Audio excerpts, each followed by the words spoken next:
untuk menjadi salah satu agen dari tim Phoenix. Dan beruntungnya, Cage menerima tawaran tersebut dan ia memutuskan untuk keluar dari CIA.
Scene diawali oleh tim Phoenix yang sedang melakukan misi di sebuah pesawat yang sedang beroperasi. Di sana, Meg, Jake, dan Riley berusaha menghentikan seorang pria yang memiliki alat yang sangat berbahaya. Ketika misi hampir saja selesai, Riley tiba-tiba kembali merasakan trauma saat ia akan mencoba melumpuhkan pria berbahaya tersebut. Riley hanya bisa terdiam dan akhirnya pria itu mengaktifkan benda yang membuat seisi pesawat kehilangan kendali. Karena tim Phoenix kehilangan keseimbangan, maka si pria berbahaya memanfaatkan momen tersebut dan ia pun kabur melalui parasut yang ia bawa. Lalu, scene berpindah pada Jake dan Riley yang memutuskan untuk berbincang terkait kejadian misi sebelumnya. Jake memberitahu pada Riley untuk selalu sigap dan lakukan apapun demi menyelesaikan misi, termasuk membunuh orang. Tetapi karena Riley memiliki hati nurani yang baik, ia masih merasakan trauma saat dirinya membunuh musuh di dalam markas Phoenix. Akhirnya, Jake pun langsung mengalihkan topik, dan tak lama Riley tiba-tiba mendapat panggilan dari Matty untuk menghadapnya. Dengan cepat, mereka berdua langsung pergi ke markas Phoenix. Sesampainya di sana, Matty langsung bertanya pada Riley apakah ia mengenal grup peretas bernama Bedlam 74. Riley menjawab, tidak. Tetapi Matty menjelaskan, grup peretas itu mencari keberadaan Riley untuk mereka sewa agar Riley mau melakukan sesuatu untuk mereka. Matty pun mendapat kabar jika grup peretas Bedlam 74 ini memiliki rencana untuk melakukan serangan cyber secara besar-besaran. Maka dari itu, kesempatan mereka untuk membongkar seluruh identitas anggota Bedlam 74 dengan cara mengirim Riley untuk bertemu dengan mereka. Mendengar misi tersebut, Riley dengan santai menerimanya, tetapi tidak dengan Jake yang sedikit protes. Ia lalu membahas tentang misi saat mereka berada di kapal.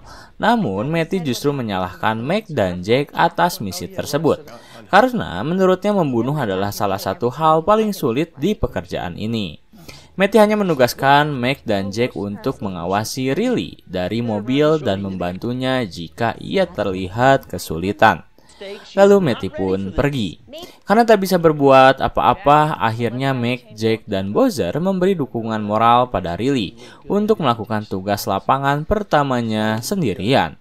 Meg bahkan membuat alat komunikasi satu arah untuk Riley agar mereka tetap bisa memantau situasi yang terjadi.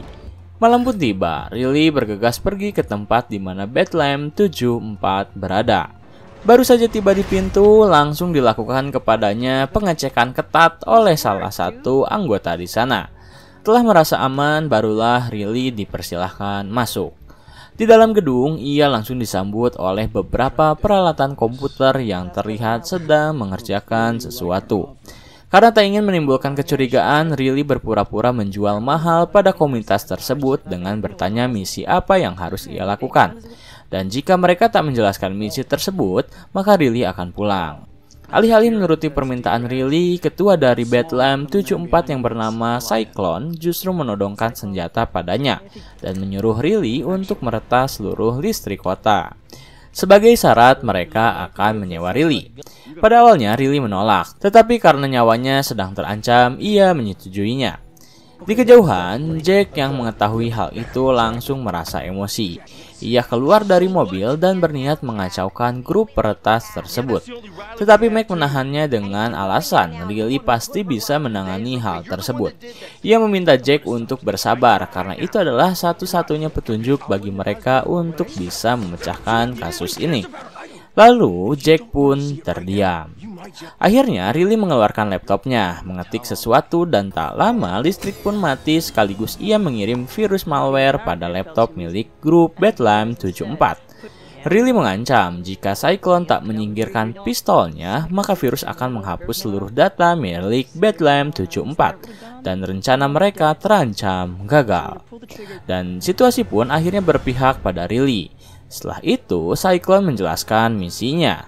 Tetapi sebelum ia menjelaskan misinya, ia membawa Riley pergi dari gedung tersebut.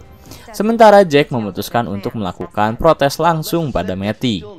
Di satu sisi, Cage yang saat itu sedang menjalankan misi untuk mendapatkan rekening duta besar Cina, tiba-tiba saja gagal ketika Mac menyuruhnya untuk membantunya. Akhirnya ia meninggalkan Sandra yang ia miliki dan pergi membantu Mac. Kembali pada Riley yang ternyata dibawa ke sebuah bank. Di sana, Cyclone mengatakan jika Riley harus memberi mereka akses masuk. Di sana, Mac dan Cage memantau pergerakan Bedlam 74 dan melaporkan kejadian itu pada Matty. Mac terheran mengapa mereka merampok bank, tetapi Matty menjelaskan niat mereka memasuki bank bukanlah untuk merampok, melainkan membunuh Menteri Pertahanan. Karena Bedlam akan mendapat bayaran sebesar $20 juta untuk membunuh Menteri Vasquez. Bukan menggunakan senjata, bukan menculiknya, tetapi menggunakan teknologi yang sangat canggih. Ia pun langsung memerintahkan Mac dan Cage untuk memperingati Menteri Vasquez akan hal itu. Namun, setibanya mereka di sana, Menteri Vasquez justru mengatakan jika ia telah aman dengan beberapa pengawalnya. Lalu ia pun memutuskan untuk pergi dari sebuah restoran yang berada di kawasan Los Angeles. Di dalam bank, saat Riley akan melakukan tugasnya, Cyclone tiba-tiba merebut laptop milik Riley secara paksa.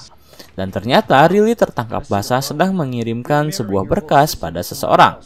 Ia pun langsung dihantam oleh pria bernama Goliath yang bertanya pada siapa Riley bekerja.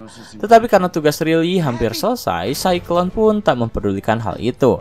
Ia langsung memutuskan keluar dari bank dan membawa Riley pergi di sebuah bagasi. Lanjut, di Los Angeles, Mac dan Cage akhirnya memutuskan untuk melakukan kekerasan demi menyelamatkan Menteri Vasquez. Mereka berdua menyerang para pengawal menteri dan membawa Vasquez pergi untuk diamankan. Sementara itu di dalam bagasi, Riley berhasil merakit sebuah telepon dan langsung menghubungi Jack untuk meminta bantuan. Beruntung, Jack berhasil menemukan Riley dengan cepat dan langsung mengamankannya. Di markas Phoenix, Matty memberikan informasi jika Bedlam akan meretas alat produsen kesehatan. Dan jika Vasquez memiliki pompa insulin, maka itulah masalahnya. Mendengar hal tersebut, Cage pun langsung membuka dada dari Vasquez dan benar saja, Vasquez memiliki alat pacu jantung. Jika Bedlam berhasil meretasnya, maka mereka akan membuat Vasquez gagal jantung. Karena waktu bagi Mac dan Cage tak lama, akhirnya mereka berhenti di suatu tempat dan membaringkan Vasquez yang telah tak sadarkan diri. Mereka langsung melakukan penanganan pertama, memacu jantung Vasquez agar kembali berdetak dan menelpon Riley untuk memintanya meretas kembali alat pacu jantung milik Vasquez. Sembari menunggu Riley, Mac memiliki ide untuk tetap membuat Vasquez hidup. Ia meminjam ponsel milik Cage, mengotak-ngatiknya, dan langsung menyambungkan alat detak jantung di ponsel dengan gelombang radio milik mobil. Hasilnya, Vasquez kembali tersadar dan ia berhasil diselamatkan. Dan akhirnya misi pun selesai dengan pesta yang tim Phoenix adakan di sebuah restoran.